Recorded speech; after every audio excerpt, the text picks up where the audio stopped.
Very good evening everyone. இன்னைக்கு நம்மளோட மஞ்சள் வெயில் மாலை ஷோல என்னென்ன 4 சூப்பரான செக்மெண்ட்ஸ் காத்துட்டு இருக்கு அப்படிங்கிறது உங்களுக்கே தெரியும். என்னென்ன புதுசான விஷயங்கள் காத்துட்டு இருக்கு அப்படிங்கறத நீங்க பார்க்க ரெடியா இருக்கீங்களா? வாங்க ஷோக்குள்ள போலாம்.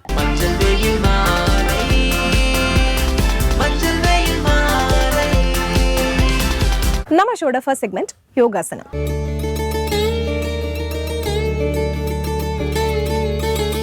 இன்னைக்கு இருக்கக்கூடிய பரபரப்பான லைஃப்ல நம்மளால பாடிக்கு எக்ஸசைஸ் பண்றதுக்கோ இல்ல ப்ராப்பரா ஹெல்தியான ஃபுட் எடுக்கிறதுக்கோ நம்ம டைம் கொடுக்கறது இல்லை அப்படின்னு நினைக்கிறாங்க.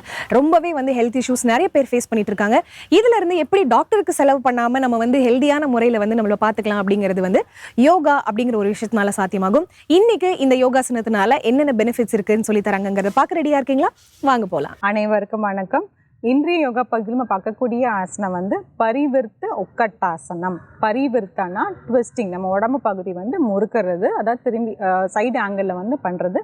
உட்கட்டாசனா நாற்காலி மாதிரி சேர் போஸ்ன்னு சொல்கிறீங்க இல்லையா, அந்த மாதிரி நாற்காலி போஸ்.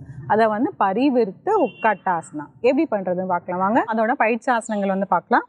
பயிற்சி 1, காலை கொஞ்சம் தள்ளி வச்சுக்கோங்க. எப்பயுமே கால் கொஞ்சம் பண்ணும் போது உங்களோட தோள்பட்டை அளவுக்கு எவ்வளோ இது இருக்கோ அந்த அளவுக்கு நீங்கள் காலை கொஞ்சம் வைட் பண்ணி வச்சுக்கோங்க. இப்போது கைகளை முன்னோக்கி வைக்க போகிறோம். அப்படியே உட்கார போகிறோம்.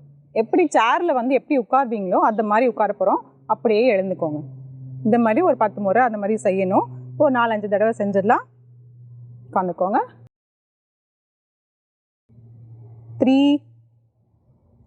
4 5 6 7 8 9 10. தளர்த்திக்கலாம். ஆழ்ந்த மூச்சு உள்ளே இழுத்து வெளியே விடலாம். ஃபுல்லாக உட்காரணும் அவசியம் இல்லை. நாற்காலியில் எப்படி உட்காருவோமோ அந்த அளவுக்கு பாதி உட்கார்ந்தா போதும். இப்போது இதுவே நம்ம அப்படியே உட்கார போகிறோம். அப்படியே ஹோல்ட் பண்ண போகிறோம். அதேமாரி கால் அப்படியே இருக்கட்டும். கைகளை முன்னோக்கி நீட்டிக்கோங்க. அப்படியே பாதி உட்காருங்க. உட்காரும் போது கவனிக்க வேண்டியது என்னென்னா, உங்களோட முதுகு தண்டு நேராக இருக்கணும். அதே மாதிரி உங்களோட முட்டி இந்த உங்கள் கால் விறகுல தாண்டி போகக்கூடாது. அப்படின்னா உங்களோட இந்த பட்டை பின்னாடி கொண்டு போகணும். பின்னாடி கொண்டு போயிட்டிங்கன்னா முதுகு தண்டு நேராகிடும். பண்ணலாம். நல்லா நிமிர்ந்து இப்படி உட்காந்துக்கோங்க. 1 2 3 4 5 6 7 8 9 10. தளர்த்திக்கலாம். ஆழ்ந்த மூச்சு உள்ளே இழுத்து வெளியே விடலாம். இப்போது பயிற்சி ஆசனம் 2, பரிவிர்த்த திரிகோணாசனம். அது எப்படி பண்ணுறதுன்னு பார்த்துடலாம். காலை கொஞ்சம் நல்லா கட்டி வச்சுருங்க. கால் பாதங்கள் நேராக இருக்கணும். நல்லா அழுத்தி வச்சுக்கோங்க. கைகள் 2 இப்படி பக்கவாட்டில் அப்படியே நீட்டிக்கோங்க. இப்போது வலது காலை வலது பக்கம் திருப்ப போகிறோம். தலையை வலது பக்கம் திருப்பிக்கோங்க. இப்போ அப்படியே நல்லா இப்படி திரும்பிக்கோங்க. வந்துட்டு இப்போ இடது கை எடுத்து வலது காலுக்கு பின்னாடி வைக்க போகிறோம். அப்படியே இப்படி கீழே வைக்க போகிறோம். கீழே வைக்க முடியலன்னா இங்கே வச்சுக்கோங்க. அப்படியும் இல்லை எனக்கு இந்த காலுக்கு பின்னாடி கை போகல அப்படிங்கிற மாதிரி இருந்தால் கை நீங்கள் முன்னாடி கூட வச்சுக்கோங்க. நமக்கு தேவை உடம்பு திரும்பணும். இந்த கை நேராக வச்சுட்டு அதோட நுனியே பார்க்கலாம். 1 2 3 4 5 6 7 8 9 10. தளர்த்திக்கலாம். தளர்த்திக்கும் போது தலை கீழே திருப்பிட்டு அப்படியே எழுந்துக்கோங்க. கால் பகுதி நேராக வச்சுருங்க. ஆழ்ந்த மூச்சு உள்ளே இழுத்து வெளியே விடலாம். இப்போ அப்படி நம்ம இடது பக்கம் பண்ணிடலாம். இடது காலை இடது பக்கம் திருப்பிடுங்க. தலையை இடது பக்கம் திருப்பிடுங்க. அப்படியே கைகள் இப்படி கொண்டு வந்துடுங்க. இப்போது வலது கையை கொண்டு இடது காலுக்கு பின்னாடி நம்ம வைக்க போகிறோம். பண்ணும் போது உங்கள் முட்டி மடங்கக்கூடாது, அது பார்த்துக்கோங்க. இப்போது இடது கையை நுனியை பார்த்துக்கலாம். 1 2 3 4 5 6 7 8 9 10. தளர்த்திக்கலாம். தலையை கீழே திருப்பிட்டு அப்படியே மேலே எழுஞ்சிக்கிறோம். பாதத்தை நேராக்கிடுங்க. கால்கள் 2 சேர்த்து வச்சிடலாம். கைகள் 2 சேர்த்து வச்சிடலாம். ஆழ்ந்த மூச்சு உள்ளே இழுத்து வெளியே விடலாம். இப்போது ஆசனாக்கு போகலாம். பரிவிர்த்த உட்கட்டாசனா பயிற்சி 1ஐயும் பயிற்சி 2ஐயும் சேர்த்து நம்ம பண்ண போகிறோம். அவ்வளோதான். இப்போது கால் நீங்கள் ரொம்ப தள்ளி வைக்க வேண்டாம். நம்ம ஏன்னா கொஞ்சம் இப்படி திரும்ப போகிறோம், ட்விஸ்ட் பண்ண போகிறோம். அதனால் கொஞ்சமாக ரொம்பவும் சேர்த்து வைக்காமல் ரொம்பவும் தள்ளி வைக்காமல் ஓரளவுக்கு இப்படி வச்சுக்கோங்க. வச்சுட்டு அப்படியே வந்து உட்காட்டாசனா பண்ணுறோம். பண்ணிவிட்டு பயிற்சி 2ல் பண்ணோம் இல்லையா, கையை வந்து இந்த காலுக்கு கீழே வந்து சைடு தள்ளி இப்படி வைக்க போகிறோம். இந்த கையை வந்து இப்படி நேராக வைக்க போகிறோம். பாதி தான் உட்காந்து, பாதி உட்காந்துட்டே வந்து இப்படி பண்ணணும். 1 2 3 4 5 6 7 8 9 10. தளர்த்திக்கலாம். ஆழ்ந்த மூச்சு உள்ளே இழுத்து வெளியே விடலாம். இப்போ அப்படியே வந்து நம்ம இடது பக்கம் பண்ணிடலாம். உட்காட்டாசனா சேர் போஸ் மாதிரி உட்காந்துருங்க. இப்போ வலது கையை கொண்டு வந்து இந்த முட்டியை தாண்டி கொண்டு வந்து இப்படி கை கீழே வந்து இப்படி வைக்க போகிறோம். வச்சுட்டு இந்த இடது கையை வந்து மேலே தூக்க போகிறோம். 1 2 3 4 5 6 7 8 9 10. தளர்த்திக்கலாம். ஆழ்ந்த மூச்சு உள்ளே இழுத்து வெளியே விடலாம். இதுலேயே இப்போ உங்களுக்கு வந்து இன்னொரு வேரியேஷன் ஒன்று இருக்குது. இப்போ உங்களுக்கு நல்லா வந்து பேலன்ஸ் கிடச்சிச்சு, கை நல்லா கீழே வச்சு நல்லா தூக்க முடியுதுங்கிற மாதிரி இருக்கும் போது நம்ம வந்து வேறு மாதிரி ஒன்று செய்யலாம். அதை உங்களுக்கு சொல்கிறேன். அதே மாதிரி உட்காட்டாசனா உட்காந்துக்கோங்க. அதே மாதிரி கை வந்து நல்லா இப்படி திருப்பிக்கோங்க. இதில் வந்து நமஸ்கார முத்ரா வந்து வைக்க போகிறோம். எப்படி 1 2 3 4 5 6 7 8 9 10. தளர்த்திக்கலாம். ஆழ்ந்த மூச்சு உள்ளே இழுத்து வெளியே விடலாம். இப்போ அப்படி வந்து நம்ம இடது பக்கம் பண்ணிக்கலாம். அதே மாதிரி உட்காட்டாசனா காலை தாண்டி இப்படி வச்சுக்கோங்க. நமஸ்கார முத்ரா வைக்கலாம். 1 2 3 4 5 6 7 8 9 10. தளர்த்திக்கலாம். ஆழ்ந்த மூச்சு உள்ளே இழுத்து வெளியே விடலாம். உட்காட்டாசனா பண்ணும்போது கொஞ்சம் வந்து முட்டி வலிக்க தான் செய்யும். அது கொஞ்சம் நம்ம ரிலாக்ஸ் பண்ணிக்கலாம். அதாவது 2 கைகள் வந்து இப்படி வச்சுட்டு அப்படியே முன்னும் பின்னமாக வந்து இப்படி செய்யலாம். முட்டி வந்து தளர்வு அடைஞ்சிடும். இது பரிவிர்த்த உட்காட்டாசனம்.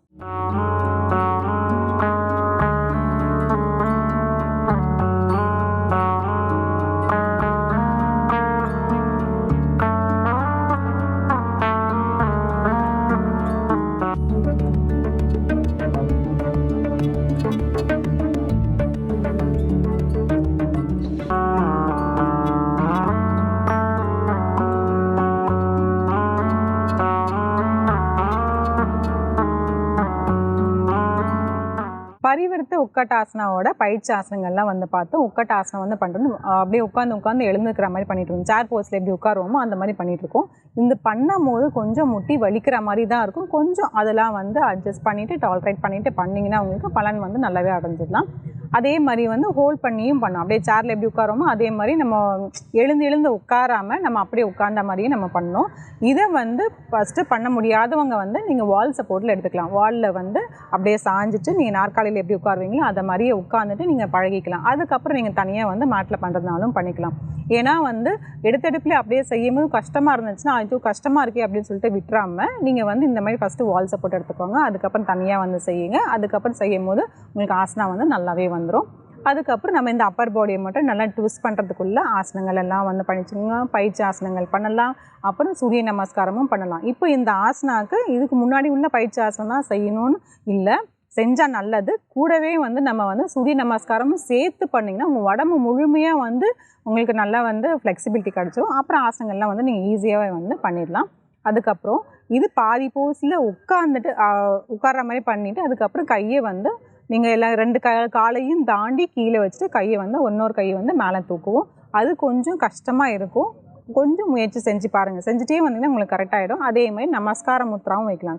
ஒரு கை கீழே வச்சுட்டு இன்னொரு கை மேலே பார்த்தோம்.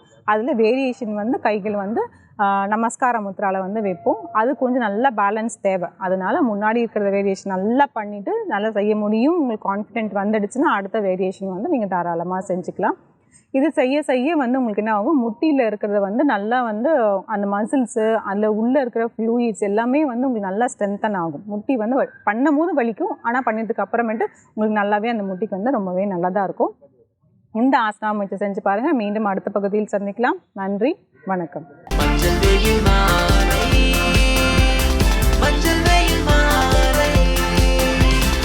நம்ம ஷோட நெக்ஸ்ட் செக்மெண்ட் இங்கிலீஷ்ல பேசலாம். நாளும் இந்த இங்கிலீஷ்ல பேசலாம் செக்மெண்ட்ல இவர் புதுசான நிறைய விஷயங்களை பிகினர்ஸ்க்கு சொல்லி கொடுத்துட்டே இருக்காரு. அந்த வகையில இன்னைக்கு இவர் சொல்லி கொடுக்க போற விஷயம் என்னங்கறத பார்க்க ரெடியா இருக்கீங்களா? வாங்க போலாம். இங்கிலீஷ்ல பேசலாங்கிற நிகழ்ச்சியில எவ்ரிடே லைஃப்ல நம்ம பயன்படுத்தக்கூடிய சாதாரண வாக்கியங்களை எப்படி ஆங்கிலத்திலே பேசுவது என்பதை எளிமையான முறையிலே நாம் பார்த்து கொண்டு வருகிறோம். பிரசன்ட் கண்டினியூவஸ் டென்ஸ் என்ற தலைப்பிலே.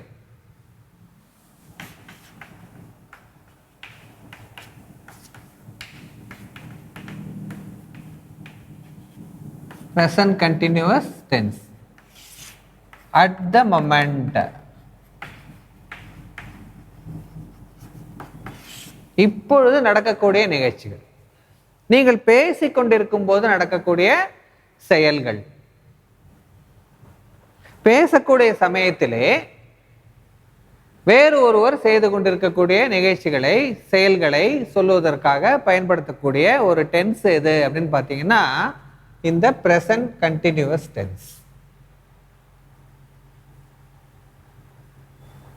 தம்பி என்ன பண்ணிட்டு இருக்காரு அப்படின்னு கேக்குறீங்க. ஒருத்தர் வீட்டுக்குள்ள போறீங்க, ஒரு தம்பி இருக்காரு, அந்த தம்பி என்ன பண்ணிட்டு இருக்காரு அப்படின்னு கேக்குறீங்க. அந்த தம்பி என்ன சொல்றான் அப்படின்னு பார்த்தீங்கன்னா, நான் ஹோம்ஒர்க்கை செய்து கொண்டிருக்கிறேன், ஹோம்ஒர்க் பண்ணிட்டு இருக்கேன் அங்கிள் அப்படின்னு சொல்றான். தம்பி இப்ப என்ன பண்ணிட்டு இருக்க? சார் நான் ஹோம்ஒர்க் பண்ணிட்டு இருக்கேன் அப்படின்னு சொல்றான். அங்கிள் நான் ஹோம்ஒர்க் பண்ணி கொண்டிருக்கிறேன். அதை எப்படி சொல்லுவான் அவன்? நான்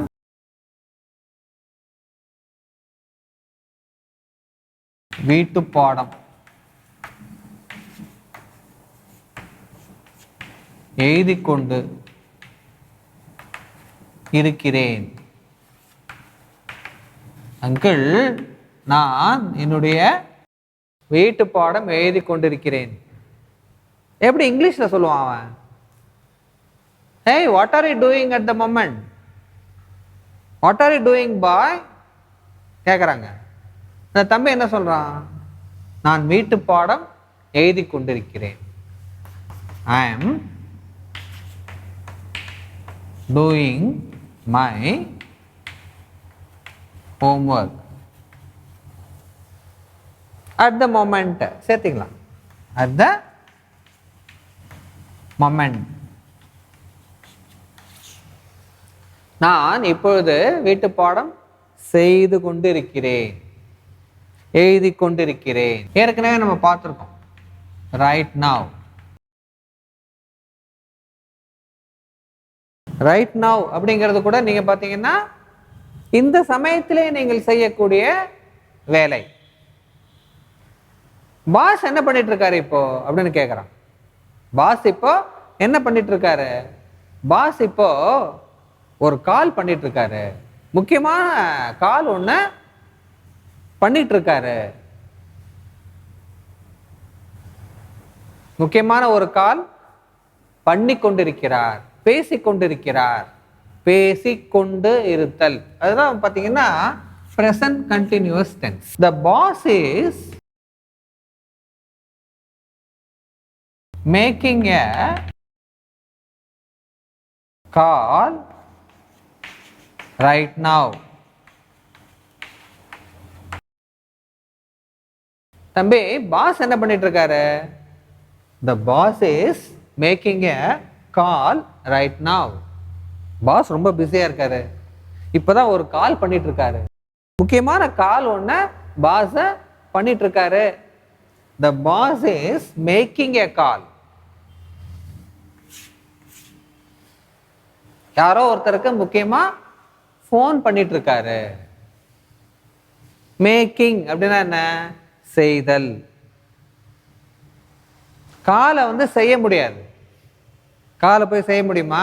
செய்ய முடியாது. ஆனா இங்கிலீஷ்ல அதை ஒரு எக்ஸ்பிரஷனா நம்ம பயன்படுத்தி கொண்டிருக்கிறோம். The boss is making a call right now.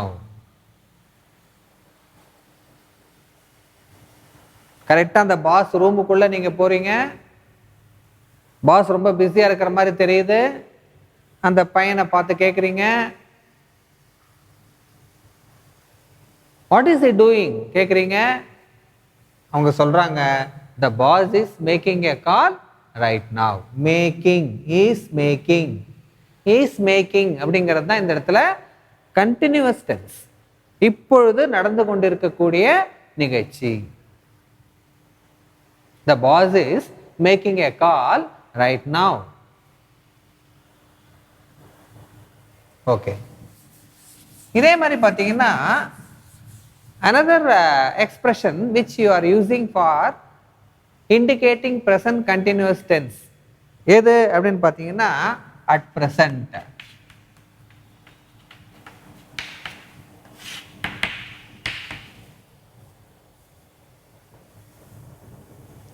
at present அப்படின்னா என்ன? இப்போ. தமிழ் என்ன? இப்பொழுது. இப்ப தமிழ சொல்லணும் இல்லையா? இப்ப அவங்க டீச் பண்றது இல்லை. இப்ப அவங்க டீச் பண்றது இல்லை. என்னப்பா மேடம் இப்போ டீச் பண்றதே இல்லையா? நல்ல டீச்சர் ஆச்சு அவங்க டீச் பண்றது இல்லையா? அவங்க இப்போ டீச் பண்றது இல்லையா? இப்ப அப்படிங்கிறது என்ன? At present. ஆமா சார், அவங்க இப்போ டீச் பண்றது இல்லை சார் அப்படின்னு சொல்றீங்க. எப்படி சொல்லுவீங்க இங்கிலீஷ்ல? அவர்கள் இப்போது பாடம் நடத்துவதில்லை. இப்ப அவங்க பாடம் நடத்துறது இல்லை சார், டீச் பண்றது இல்லை சார். இப்பொழுது அப்படிங்கிறது தான் நீங்க at present, at the moment, இப்பொழுது நடக்கக்கூடிய நிகழ்ச்சி, இதை இண்டிகேட் பண்றதுக்கு நீங்க பிரசன்ட் கண்டினியூவஸ் டென்ஸ் நீங்க பயன்படுத்த வேண்டும். அப்போ she is not, நடத்துவதில்லை. இல்லை அப்படிங்கிறதுக்கு என்ன? not. she is not என்ன யூஸ் பண்ணலாம்? நீங்க திங்க் பண்ணி வைக்கிறீங்களா? she is not, அவர்கள் இப்பொழுது பாடம் நடத்துவதில்லை. அவங்க அதை செய்யறதில்லை, பாடம் நடத்துவதில்லை. எப்படி நீங்க இங்கிலீஷ்ல சொல்லுவீங்க? she is not. பாதி சொல்லியாச்சு, மீதி பாதியை நீங்க திங்க் பண்ணி வைக்கிறீங்களா? நம்ம நெக்ஸ்ட் செஷன்ல பார்ப்போம்.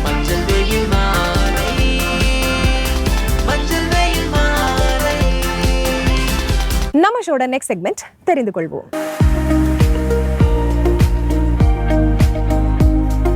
இந்த உலகத்துல எல்லாருக்குமே எல்லா விஷயமும் தெரியும் அப்படிங்கிறதே இல்லைங்க. ஒவ்வொரு நாளும் நம்ம தெரிஞ்சுக்க வேண்டிய விஷயங்கள் புதுசா இருந்துகிட்டே தான் இருக்கும். அந்த வகையில இன்னைக்கு நம்ம என்ன தெரிஞ்சுக்க போறோம் அப்படிங்கறது பார்க்கலாம் வாங்க. வசந்த் டிவி ரசிகர்கள் அனைவருக்கும் வணக்கம். இன்னைக்கு நம்மளுடைய தெரிந்து கொள்வோம் நிகழ்ச்சியில நம்ம மூளையை பத்தி தான் தெரிஞ்சுக்க போறோம். ஸோ குறிப்பா ஹியூமன் பிரெயின் அப்படின்னு சொல்லும்போது இருக்கிறதுலேயே ரொம்ப கொடூரமான ஒரு ஆயுதம் அப்படின்னு சொன்னா அது மூளையை தான் சொல்லுவாங்க. ஏன்னா எல்லாத்த விட ரொம்ப ஃபாஸ்டா இருக்கு செயல்படக்கூடியது அப்படின்னா அது கண்டிப்பா மூளை அப்படின்னு சொல்லலாம். ஏன்னா இப்போ எங்க இருக்கீங்க, இதுக்கு முன்னாடி எங்க இருந்தீங்க, இல்ல போன நாள் என்ன சாப்பிட்டீங்க அப்படின்ற மாதிரி எந்த கேள்வியா இருந்தாலும் சட்டுன்னு உங்ககிட்ட இருந்து பதில் வருது இல்லையா? ஸோ அப்போ அது எவ்வளவு ஸ்பீடா இருக்கும்ன்றதை யோசிச்சு பாருங்க. ஸோ மூளையை பத்தி தெரியாத பல விஷயங்களை தான் தெரிஞ்சுக்க போறோம். ட்ரில்லியன்ஸ் ஆஃப் நியூரான்ஸ் எல்லாம் ஒன்னா சேர்ந்து பல கனெக்ஷனா இருக்கக்கூடியதான் இந்த பிரெயின் அப்படின்னு நம்ம சொல்ல முடியும். ஸோ இந்த பிரெயினை பத்தின அதிசயமா வியக்கத்தக்க பல விஷயங்களை தான் இன்னைக்கு நம்ம தெரிஞ்சுக்க போறோம். மனுஷனுடைய மூளைன்றது 60% கொழுப்புகளால ஆனது அப்படின்ற மாதிரி சொல்றாங்க. அதனாலதான் உனக்கு ரொம்ப கொழுப்பு அதிகம்பா அப்படின்னு சொல்றாங்களே, அது இந்த கொழுப்பு இல்ல இந்த கொழுப்பு. சரி, அதையும் தாண்டி அந்த கொழுப்புகளுடைய செயல்பாடு என்ன அப்படின்னு பார்த்தீங்கன்னா ரொம்ப ப்ரொடெக்டிவாக பார்த்துக்கிறது பிரெயின் அப்படின்னு கூட சொல்ல முடியும். அண்ட் உள்ள இருக்கக்கூடிய கனெக்ஷனுடைய செயல்பாடுகள் ரொம்ப தீவிரமாக இருக்கிறதுக்கும் அந்த கொழுப்புகள் தான் துணையாக இருக்கு. நீங்க பெருசாக உங்க உடல் இருக்கக்கூடிய உறுப்புகள் பெருசாகுதுல, அதே மாதிரி மூளையும் பெருசாகிட்டே இருக்கும். ஆனால் அந்த மெச்சூரிட்டி லெவல் 25 வயசுக்கு அப்புறம் தான் உனக்கு மெச்சூரிட்டியே வருது அப்படின்னு சொல்றதுக்கான காரணம் என்னன்னா 25 வயசு வரைக்கும் நம்ம மூளையோடைய வளர்ச்சியானது வளர்ந்துகிட்டே இருக்கும். அதனால தான் பெரியவங்க சொல்றதை கேளுப்பா அப்படின்னு சொல்லுவாங்க. ஏன்னா அவங்க திங்க் பண்ற அளவுக்கு நம்மளுடைய பிரெயின் அவங்களுடைய கெப்பாசிட்டிக்கு ஏற்ற மாதிரி திங்க் பண்ணாது அப்படின்றதுனால தான். பட் இருந்தாலும் இந்த மூளையோடைய வளர்ச்சியானது இருந்துகிட்டே இருக்கும். அது ஒரு சில பேருக்கு 20-18 வயசுல ரொம்ப அதிகமாகவே வளர்ந்துருது அப்படின்லாம் சொல்றாங்க. நம்ம மூளையோடைய ஸ்டோரேஜ் கெப்பாசிட்டி இருக்கே, அதுதான் நினைச்சு கூட பார்க்க முடியாத ஒன்று. ஏன்னா அப்போ கம்ப்யூட்டராக இருக்கட்டும், இல்லை எவ்வளோ பெரிய ஹார்ட் டிஸ்காக இருந்தாலும் ஒரு சில விஷயங்களை மட்டும்தான் ஸ்டோர் பண்ணி வச்சுக்க முடியும். ஆனால் இன்னும் ஒரு சில பேர் பார்த்தீங்கன்னா நிறைய விஷயங்களை ஸ்டோர் பண்ணி வச்சிருப்பாங்க. அவங்க கிட்ட எது கேட்டாலும் அது கிடச்சிக்கிட்டே இருக்கும். அதே மாதிரி அக்ஷய பாத்திரம்னு சொல்லுவாங்களே, அந்த மாதிரி தோண்ட தோண்ட அவங்க கிட்ட வந்துகிட்டே இருக்கும்ன்ற மாதிரி நிறைய பேருடைய ஸ்டோரேஜ் கெப்பாசிட்டியுமே அதிகமாக இருக்கும். அப்படி பார்க்கும்போது 86 பில்லியன் நியூரான்ஸ் எல்லாம் ஒன்றா சேர்ந்து 1 குவாட்ரில்லியன், அதாவது 1 ட்ரில்லியன் கிட்ட கனெக்ஷன்ஸை ஏற்படுத்தும் அப்படின்னா அது பிரெயின் மட்டும்தான் அப்படின்னு சொல்கிறாங்க. அண்ட் அந்த கம்யூனிகேஷன், அந்த கனெக்டிவிட்டி தான் நம்மளுடைய ஸ்டோரேஜுக்கு ரொம்ப ரொம்ப முக்கியமாக இருக்குது. இதையும் தாண்டி நம்ம சொல்ல வேண்டிய விஷயம் என்னென்னா, அல்சைமர்ஸ் நோய் அப்படின்னு ஒன்று சொல்லுவாங்க இல்லையா, அதுதாங்க. நிறைய பேர் வந்து வெளியே போகும்போது நிறைய விஷயங்களை மறந்துடுவாங்க. சாவி அங்கே வச்சுட்டு போகிறது, இல்லை ஒரு சில விஷயங்கள் திடீர்னு மறந்துடுறது, சடனாக மறக்கிறது, இந்த மாதிரியான விஷயங்கள்லாம் அல்சைமர்ஸ்ன்னு சொல்லுவாங்கள்ல. அந்த அல்சைமர் நோயும் இந்த கனெக்ஷன் விட்டு போனால் மட்டுமே தான் வரும். ஸோ அதுதான் அல்சைமர் டிசீஸ் அப்படின்னு சொல்கிறாங்க. பட் இருந்தாலும் நம்மளுடைய மூளையை பார்க்கும்போது நிஜமாக வியப்பாக தான் இருக்குது. மூளையோடைய வேகம் 268 மைல் ஸ்பீடில் இருக்கும் அப்படின்னு சொல்கிறாங்க. இப்போ உதாரணத்துக்கு ஸ்டிமுலேட் அப்படி பண்ணும்போது, ஸ்டிமுலேட் ஆன அடுத்த செகண்டே அதோடைய ஸ்பீட் இன்க்ரீஸ் ஆகி ஆட்டோமேட்டிக்காக செல்ஸ்குள்ளே போய் என்ன விஷயங்கள்லாம் நம்ம கேட்குறோமோ அதற்கான தூண்டுதலை ஏற்படுத்தும்னு சொல்கிறாங்க. அதான் நம்ம முன்னாடியே சொன்ன மாதிரி, நேற்று காலையில் என்ன சாப்பிட்டீங்க, இதே தேதியில் போன வருஷம் எங்கே இருந்தீங்க அப்படிலாம் கேட்கும்போது அது மறக்க முடியாத சம்பவமாக இருந்துச்சு அப்படின்னா உங்களுடைய பிரெயின் ஞாபகம் வச்சுக்குது. ஆனால் அந்த நாளில் என்ன நடந்துச்சு அப்படின்ற மொத்த விஷயங்களுமே உங்கள் பிரெயின் ஸ்டோரில் வச்சிருக்கும். ஸோ இதுதான் அவ்வளோ ஸ்பீடாக நீங்கள் ரீகலெக்ட் பண்ணுறதுக்கான காரணம்னு சொல்கிறாங்க. ஸ்பைனல் கார்டு இருக்கு இல்லையா, இந்த ஸ்பைனல் கார்டு எல்லாமே நம்ம 4 வயசு வரைக்கும் தான் அதிகமாக வளரும். அதுக்கப்புறம் அப்படியே வளர்ச்சி குறைஞ்சிரும் அப்படின்னு சொல்கிறாங்க. அண்ட் இந்த ஸ்பைனல் கார்டு மட்டுமே தான் பிரெயின் நம்மளுடைய உடலை எப்படி வந்து செயல்படுத்தணும் அப்படின்னு சொல்லுது. ஸ்பைனல் கார்டுக்கும் பிரெயினுக்கும் இருக்கக்கூடிய அந்த நர்வ் சிஸ்டம் தான் நம்மளுடைய உடலுடைய செயல்பாட்டுக்கு எல்லாத்துக்கும் காரணம். இந்த விரலா செய்கிறது, என் கை தூக்கணும்னு நினைக்கிறது, இது எல்லாமே கான்ஸ்டன்ட்டாக ஒரே டைமில் என்னால் செய்ய முடியுது அப்படின்னா அதுக்கு பிரெயினும் ஸ்பைனல் கார்டும் கணக்கில் இருக்கிறது தான் காரணம். மனுஷனுடைய மூளை 10% தான் பயன்படுத்தப்படுது. அது உண்மையா அப்படின்னு கேட்டால் அது கிடையாது, மித் அப்படின்னு சொல்கிறாங்க. லூசி படம் நம்ம பார்க்கும்போது அதில் வெறும் 10% தான் யூஸ் பண்ணுவாங்கன்னு சொல்லுவாங்களே, மீதி 90% யூஸ் பண்ணுறது இல்லை. இன்கேஸ் 100 லெவல் ரீச் ஆகும்போது மனுஷனுடைய மூளை அதீத சக்தியாக இருக்கும் அப்படின்ற மாதிரி தான் சொல்லுவாங்க. பட் அது எல்லாமே சுத்தம் போய் மித் அப்படின்னு சொல்கிறாங்க. நியூராலஜிஸ்ட் சொல்கிறது என்ன அப்படின்னா, நம்ம தூங்கிட்டு இருக்கும் போது கூட நம்மளுடைய பிரெயின் ஆக்டிவில் தான் இருக்கும். நம்ம பிரெயினுடைய ஹோல் திங்கையுமே பயன்படுத்துகிறோம், 10% மட்டும் கிடையாது அப்படின்னு சொல்கிறாங்க. அண்ட் இதுலேயும் குறிப்பாக நம்ம நோட் பண்ண வேண்டியது என்னென்னா, தூங்கிட்டு இருக்கும்போது கனவெல்லாம் வருது இல்லையா, அப்படி இருக்கும்போது இந்த பிரெயின் தூங்குறதே கிடையாது, எப்பவுமே ஆக்டிவில் தான் இருக்குது அப்படின்னு சொல்கிறாங்க. ஆண்கள் எல்லாருமே கொஞ்சம் சந்தோஷப்படணுங்க. ஏன்னா பெண்களை விட ஆண்களுக்கு மூளை ரொம்ப பெருசு அப்படின்னு சொல்கிறாங்க. இதுலேயும் அதோடைய வெயிட் எவ்வளோ இருக்கும் அப்படின்னு பார்த்தோம்னா 3 பவுண்ட் வரைக்கும் இருக்கும் வெயிட் அப்படின்னு சொல்கிறாங்க. ஸோ அதனால் ஆண்கள் எல்லாருமே பெருமைப்படணும். ஆனால் மூளை யாருக்கு இருக்குது அப்படின்னு யோசிக்கும் போது கொஞ்சம் டவுட்டாக தான் இருக்குது. ஹியூமனோடைய பிரெயின் 23 வாட்ஸ் பவரை வந்து ஜென்ரேட் பண்ண முடியும் அப்படின்னு சொல்கிறாங்க. ஏன்னா அந்த பவர் அப்படின்ற விஷயம் நம்ம செல்ஸை ஸ்டிமுலேட் பண்ணுறதுக்காக யூஸ் பண்ணக்கூடிய ஒரு பவர் தான். நம்ம எங்கே இருக்கோம், என்ன பண்ணுறோம், என்னென்ன பண்ணணும் அப்படின்ற செயல்பாடுகள் எல்லாத்துக்குமே காரணமாக இருக்குது. அப்படி இருக்கும்போது இந்த பிரெயின் கிட்டத்தட்ட 23 வாட்ஸ் பவரை ப்ரொடியூஸ் பண்ணக்கூடியது அப்படின்ற லெவலில் சொல்கிறாங்க. அப்படி பார்க்கும்போது நம்மளாம் ஒரு பவர்ஃபுல் பீப்புள். எனிவேஸ், இன்னைக்கு நம்மளுடைய தெரிந்து கொள்வோம் நிகழ்ச்சியில் நம்ம பிரெயினை பற்றின நிறைய விஷயங்களை தெரிஞ்சுக்கிட்டோம். இதே மாதிரி ஒரு சூப்பரான நிகழ்ச்சியில் உங்களை நான் வந்து சந்திக்கிறேன். Take care. நம்ம ஷோட ஃபைனல் செக்மெண்ட் தினம் ஒரு தகவல்.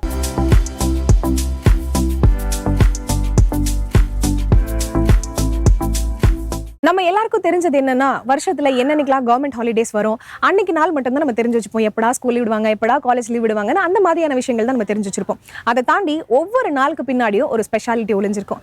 அந்த விஷயங்களை தெரிஞ்சுக்கிறது தான் இந்த செக்மெண்ட். இன்னைக்கு என்ன தெரிஞ்சுக்க போறோம் அப்படிங்கறத பார்க்கலாம் வாங்க. அனைவருக்கும் வணக்கம். தினம் ஒரு தகவல் நிகழ்வில் இன்று நாம் பார்க்க இருக்கக்கூடிய தகவல் ஜனவரி 12ஆம் நாளுடைய சிறப்புகளுங்க. இந்த ஜனவரி 12 என்ன அப்படின்னா, நீ எதுவாக நினைக்கிறாயோ அதுவாகவே மாறுகிறாய் என்று சொன்னவர் யார்? யோசித்து பாருங்கள். நீங்கள் வலிமை படைத்தவராக விளங்க வேண்டும் என்றால் என்றவர் நினைத்தால் நீங்கள் வலிமை படைத்தவராக மாறுகிறாய் என்று சொல்கிறார். அதே போல நீங்கள் இப்போது இருக்கும் நிலைமைக்கு நீங்கள்தான் பொறுப்பு என்று சொன்னவர் யார் என்று யோசித்து பாருங்கள். அதே போல உண்மைக்காக நீங்கள் எதையும் துறக்கலாம், ஆனால் எதற்காகவும் உண்மையை துறக்காதே என்று சொன்னவர் யார்? யோசித்து பாருங்கள். அவர்தான் நம்முடைய சுவாமி விவேகானந்தர் அவர்கள். 1863ஆம் ஆண்டு ஜனவரி 12ஆம் நாள் இவருடைய பிறந்த தினம் கொண்டாடப்பட்டு வருகிறது. இவருடைய பிறந்த நாள் 1984ஆம் ஆண்டு இந்திய அரசாங்கத்தால் தேசிய இளையோர் நாளாக கொண்டாட வேண்டும் என்று முடிவெடுக்கப்பட்டது. 1985ஆம் ஆண்டு முதல் ஜனவரி 12ஆம் நாள் தேசிய இளைஞர்கள் தினமாக இவருடைய பிறந்த தினம் கொண்டாடப்பட்டு வருகிறது என்பது குறிப்பிடத்தக்கதுங்க. விவேகானந்தர் அவர்கள் என்ன சொல்றாரு அப்படின்னா, இளைஞர்களுக்கு ஆழ்ந்த லட்சியத்தோடு செயல்படுங்கள் என்று சொல்கிறார். அதாவது சாதக பறவையானது பயங்கரமான இடி மின்னல்களுக்கிடையேயும் வானத்தை அண்ணாந்து பார்த்து கொண்டு மழை நீரை குடித்து கொண்டிருக்கும். அந்த ஆழ்ந்த லட்சியம் ஒவ்வொரு இளைஞர்களுக்கும் தேவை என்று சொல்கிறார். ஒரு கால்பந்தாட்டத்தில் ஒரு கால்பந்தாட்ட வீரருடைய நோக்கம் எதுவாக இருக்கிறதோ அந்த நோக்கத்தோடு நாம் செயல்பட்டோம் என்று சொன்னால், அந்த லட்சியத்தோடு நாம் வீறு நடை போட்டோம் என்று சொன்னால் கண்டிப்பாக நமக்கு வெற்றி உண்டு என்று சொன்னவர்தான் நம்முடைய சுவாமி விவேகானந்தர் அவர்கள். சுவாமி விவேகானந்தர் அவர்கள் ராமகிருஷ்ண பரமஹம்சருடைய சீடர் ஆவார். இவர் என்ன பண்றார் அப்படின்னா, ஒரு டைம் இந்த கதையை கேட்கும்போது இந்த இளைஞர்களுக்கெல்லாம் ஒரு உத்வேகம் இருக்கும். தன்னுடைய அம்மா நோய்வாய்ப்பட்டு கிடக்கிறாங்க.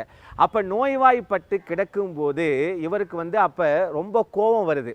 அதாவது வேகமாக என்ன பண்ணுறாரு, பரமஹம்சர்கிட்ட போய் கேட்குறாரு, ராமகிருஷ்ண பரமஹம்சர்கிட்ட போய் கேட்குறாரு, எங்கள் அம்மாவுக்கு இப்போ நீங்கள் இந்த ஆன்மீகம் என்ன சொல்லுது, இந்த ஆன்மீகத்தில் என்ன இருக்குது, நான் ஏதாவது ஒரு வேலைக்கு போயிருந்தா கூட இன்றைக்கி நான் எங்கள் அம்மாவுக்கு மருந்து மாத்திரை வாங்கி கொடுத்துருப்பேன், எங்கள் அம்மாவுக்கு தேவையானது செஞ்சு கொடுத்துருப்பேன், எங்கள் அம்மாவுக்கு நான் ஒரு ஆறுதல் கொடுத்துருப்பேன் அப்படின்னு சொல்லிட்டு ஒரு கோபத்தின் உச்சத்தில் ராமகிருஷ்ண பரமஹம்சர்கிட்ட சென்று சொல்கிறாரு விவேகானந்தர்.